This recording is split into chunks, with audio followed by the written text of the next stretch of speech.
Hello, people. I finished a book. This book took me like 3 weeks to read. It's called The Age of Napoleon, and it's by Will and Ariel Durant. This was a wonderful book. The book itself is part of an 11-book series that these two wrote. It's a husband and wife team.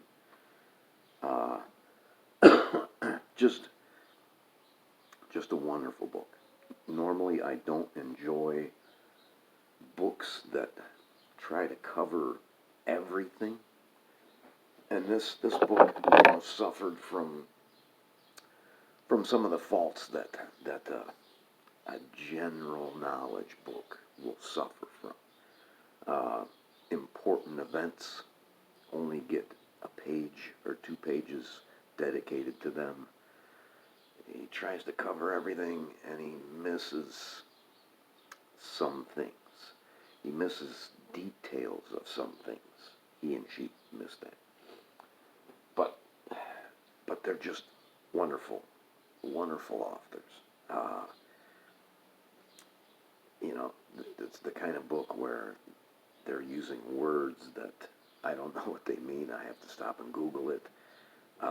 It reminded me an awful lot of Gibbon, and there's quotes from Gibbon sprinkled around in here. It's a very heavy book, too. 779 pages. That's why it took me 3 weeks. The book is so heavy that I have to put a pillow on my legs and rest it on the pillow, because the thing will cut off the circulation in your legs. You can tell when you've really enjoyed a book when you finish it and you miss it. You miss going back to that. And especially when I start another book. I literally started another book 10 minutes after I finished this one, by a different author, and that author is not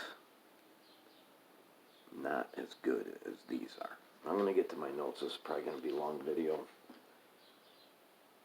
There's a great map right on the inside of the cover that I actually didn't use it that much. This book was published in 1975. It's not written like it's published in 1975.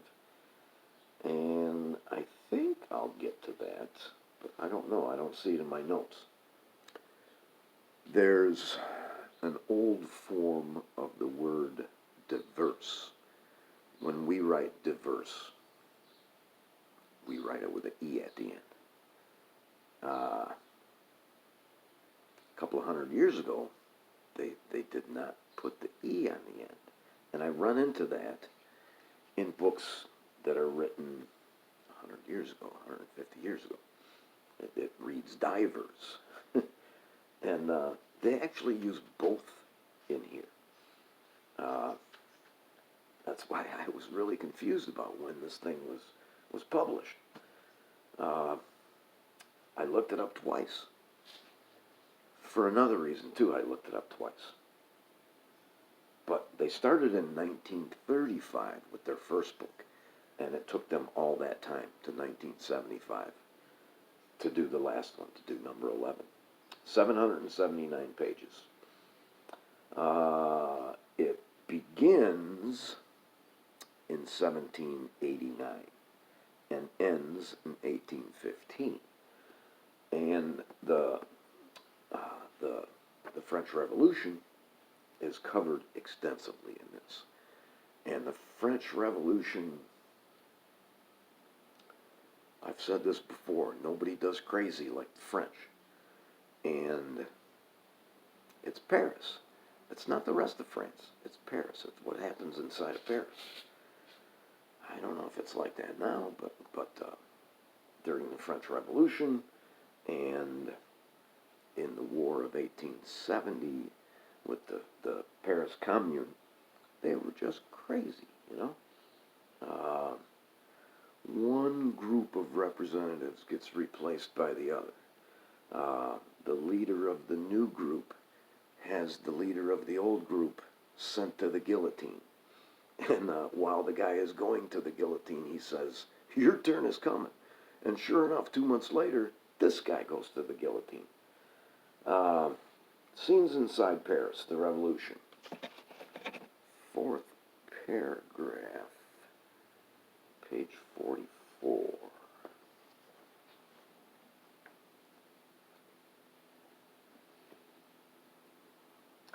About 2 p.m. Sunday, September 2nd, 6 carriages bearing non-juring priests approached the Abbey jail. Originally, during the Revolution, they were anti-religion, and the priests kind of suffered. I mean, there's a million priests throughout Paris, throughout France, and the church owns all this property, and the new governments confiscated this property and gave it to the poor people. They didn't give it to them; they sold it to them, and that's what they did. A crowd hooted them. A man leaped upon the step of one carriage. A priest struck him with a cane. The crowd, cursing and multiplying, attacked the prisoners as they alighted at the gate. The guards joined in the attack upon them. All 30 were slain. Exalted at the sight of the blood and the safe ecstasy of anonymous killing, the crowd rushed over to the Carmelite convent and killed the priests who had been incarcerated there. In the evening, after arrest, the crowd, now enlarged by criminals and ruffians, and by lusty Federes troops from Marseille, Avignon, and Brittany, returned to the Abbaye, forced all its prisoners to march out, sat in a rapid informal judgment upon them, and delivered the great majority of them, any Swiss or priest or monarchist or ex-servant of the king or queen, to a gauntlet of men who dispatched them with swords, knives, pikes, and clubs. Scenes of the Revolution. Third paragraph, page 45. 1, 2, 3.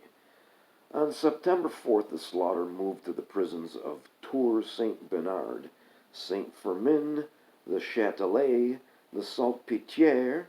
There, in the case of young women, rape replaced murder. Among the inmates at Bicêtre, an insane asylum, were 43 youths from 17 to 19 years of age, most of them placed there by their parents for treatment. All were slain. And then I jump way towards the middle of the book. That's all I have about the Revolution. Napoleon has taken charge. He is somewhat of a dictator. They send a small force inside Germany, and they abduct the Duke d'Enghien. I've talked about this guy before. They abduct him. He's charged with treason, and they end up shooting him. Napoleon, in the meantime, has changed his mind. He doesn't want to shoot this guy. But they stand him up against a wall, and they shoot him. When Napoleon hears about it, he had sent instructions not to shoot the guy, but they didn't arrive in time. Napoleon, he confines himself to his room for like 24 hours. He is not happy. The thing about it was the Duke d'Enghien was nobility. Napoleon is not nobility. A lot of the monarchists had fled or had moved to Germany, but they were still there. They still had their supporters. And the fact that a commoner, Napoleon, had this duke executed did not sit well with anybody that was a monarchist or nobility. And there was a lot of complaining going on. People never forgot this. Napoleon got sick of hearing the complaining. At one point, he says to somebody, "This ain't ditch water in my arm." It was a big deal. And then I have written down Talleyrand or Fouch. It is more than a crime, it is a blunder. I've seen that quote attributed to Talleyrand, but in this book they say it's Fauch. Second paragraph, page 192. I gotta jump ahead here.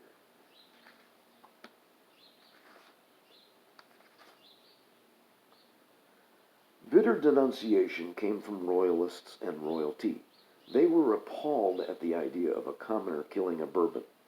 The cabinets of Russia and Sweden sent protests to the Diet of the Holy Roman Empire at Ratisbon and proposed that the invasion of Baden by the armed forces of France be made the subject of an international inquiry. The Diet made no answer, and the Elector of Baden refused to offend France. Tsar Alexander I instructed his ambassador in Paris to demand an explanation of the execution. Talleyrand replied with an argumentum ad hominem. If, when England was planning the assassination of Paul I, the authors of the plot had been known to be lurking at a stone's throw from the frontier, would they not have been seized with all possible speed? William Pitt was much comforted by the news of the execution. Bonaparte, he said, has now done himself more mischief than we have done him since the last declaration of war. The footnote on page 199, the coronation. This is the coronation of Napoleon, and they made a real big deal out of it. Napoleon to Las Casas at St. Helena, August 15, 1816. Las Casas was a guy that stayed with Napoleon forever. The Pope, sometime before my coronation, consented not to place the crown on my head himself. He also dispensed with the ceremony of the public communion. Napoleon, he observed to the bishops who wanted Pius to insist on this, is not perhaps a believer. The time will no doubt come in which his faith will be restored. There was always an argument whether Napoleon was an atheist or a believer. When he got ready to die, he did accept, the final rites. But when he went to Egypt, he became Islam. He just flirted with religion his whole life. Hans Wurst. In the middle of the book, they go into Italy, Belgium, Sweden, Switzerland, Germany, Russia, England, and they tell all about what's been going on there in these years. And the authors spend a great deal of time on philosophers, writers, poets, screenwriters. And Hans Wurst was a character that appeared, obviously, in German theater. And he was a silly character. He was like a buffoon. And Hans Wurst literally means Johnny Sausage. And they would dress him up funny. I gotta get moving here because this is gonna be an epic fucking video. Madame de Stael, there's a lot of information in here about Madame de Stael. She was a big enemy of Napoleon's through both of their lives. And she's just a rich, noble woman that has these salons. These women had salons. They did it in Vienna, they did it in St. Petersburg, they did it in Paris, where you would have the upper floor of a hotel, and people would just come in there, and you would drink and you would talk. And that was Madame de Stael. And they talk about, at one point in the book, they say that Blücher attends her salon. And I just cannot imagine Blücher attending a salon. He was real good at what he did, but he was not a genius. He was not an intellectual. He smoked one of those big pipes that went way the fuck down here, and he took baths in rhubarb. I can't imagine. Here I got second paragraph 587, so I'm making a big jump here.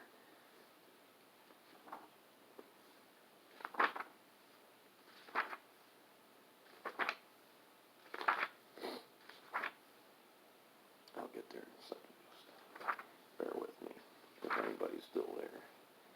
Second paragraph. Okay. Like Italy in the 16th century, Germany was not a nation, if that means a people living under the same government and laws. Germany in 1800 was a loose concatenation of some 250 states, each with its own laws and taxes, many with their own army, coinage, religion, customs, and dress, and some speaking a dialect unintelligible to half the German world. However, their written language was the same, and gave their writers a third of the continent for their potential audience. Just thought that was important. Uh, then I have just a name here, Karl der Grosse. Karl der Grosse is, of course, Charlemagne. The French and the Germans still argue about what nationality Charlemagne was. To me, the answer is pretty easy. You just Google the origin of the Franks. They came from east of the Rhine. And then also Google, this one's a little bit more difficult, what language did Charlemagne speak? And he most certainly spoke a German dialect. And then I have Nelson and the Missed Order to Withdraw, which is, I have another book too about Nelson, so I'll probably get to this again. The British decide to eliminate the Danish fleet, and they sail into this harbor. This book gives it like one page. They sail into this Danish harbor. There is a very close combat there. There is another portion of the English fleet that stays outside the harbor. They don't want to go in there because they don't want to run aground. They have the larger ships. And Nelson is subordinate to the admiral that's on this other fleet. When this other admiral sees this combat, very close quarters, all the ships are getting damaged. He signals Nelson to get the hell out of there, to withdraw. And the mythology surrounding Nelson says that he took his telescope and put it to his eye that was no good, and so he couldn't see the order. I don't know if that's true or not. It probably isn't. Nelson had lost an eye and an arm by this time. I just thought that was kind of cool. And then here I have a quote here, which they don't attribute the original author of this quote. They just say it comes from a Roman general. The corpse of an enemy always smells sweet.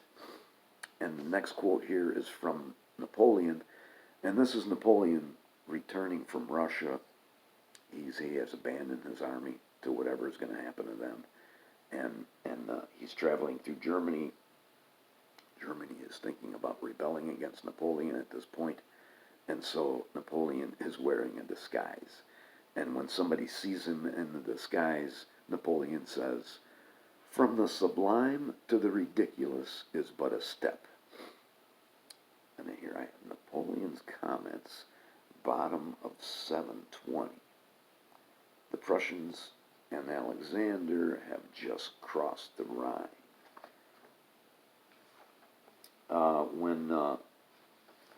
When things turned bad for Napoleon after the retreat from Moscow, it's primarily the Prussians and the Russians that pursue him. You know, there's the Battle of Leipzig, which is another big deal in the fortunes of Napoleon's army. They lose that battle very badly.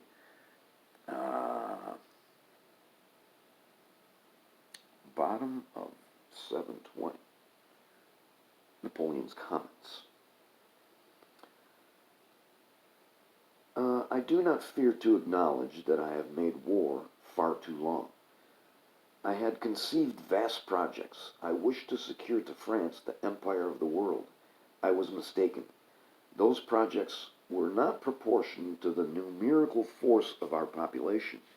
I should have been obliged to put them all under arms, and I now perceive that the advancement of society and the moral and social well-being of a state are not compatible with converting an entire people into a nation of soldiers. I ought to expiate the fault I have committed in reckoning too much on my good fortune, and I will expiate it. I will make peace. I will make it in such terms as circumstances demand, and this peace shall be mortifying to me alone. It is I who have deceived myself. It is I who ought to suffer. It is not France. She has not committed any error. She has poured forth her blood for me. She has not refused me any sacrifice. That's just kind of interesting, the way Napoleon writes. Last paragraph, 752. This is one of the wonderful things about this book is all through it, there's quotes from people, there's written things from people. 752. Most of the country accepted this da capo al fine as the only practical solution of the problems raised by the sudden collapse of Napoleon's regime. Blücher, however, this is after the Allies are already in Paris. Blücher, however, raised an outcry by announcing that he would ask his engineers to blow up the Pont de l'Iéna, the bridge commemorating the French victory over the Prussians in 1806. That's the Battle of Jena. Moreover, he proposed to destroy all monuments to Napoleon. Wellington united with Louis XVIII in urging Blücher to desist. He persisted, but Tsar Alexander I, King Frederick Wilhelm III, and Emperor Francis II, arriving with the Russian, Austrian, and Piedmontese armies, commanded the old patriot to calm his fury. I've read several accounts of this, that the Prussians want to blow up this bridge. Some of the accounts say the Prussians were so clumsy in their handling of explosives that they couldn't do it. I've even read one that said British soldiers faced off with them and prevented them from doing it. I kind of like this one here. We're getting there. Next to last paragraph, 754. This is Napoleon has abdicated, the first abdication, and he has left Paris, and he's traveling towards the coast, and he's thinking about sailing to America. He thinks that the English will let him just go to England and live in a chateau somewhere. Riding south from Malmaison, Napoleon was joined at Niort by his brother Joseph and his brother-in-arms Gourgaud. They reached Roquefort, 13 miles southeast of La Rochelle, late on July 3rd, and found the expected frigates, the Salle and the Medusa, anchored in the harbor, but behind these was a small squadron of British warships blockading the port and apparently forbidding unlicensed egress. The only reason I marked this paragraph is because it's the Medusa that's sitting there waiting for him, a frigate, and the Medusa, of course, is the one that a few years later sails to reclaim a French colony on the west coast of Africa and becomes grounded on a sandbank. And you have the raft of the Medusa where these people eat each other and kill each other. And that's just one of the most crazy episodes in history. And like I say, nobody does crazy like the French. And boy, did they do crazy on that raft. Bottom of 756.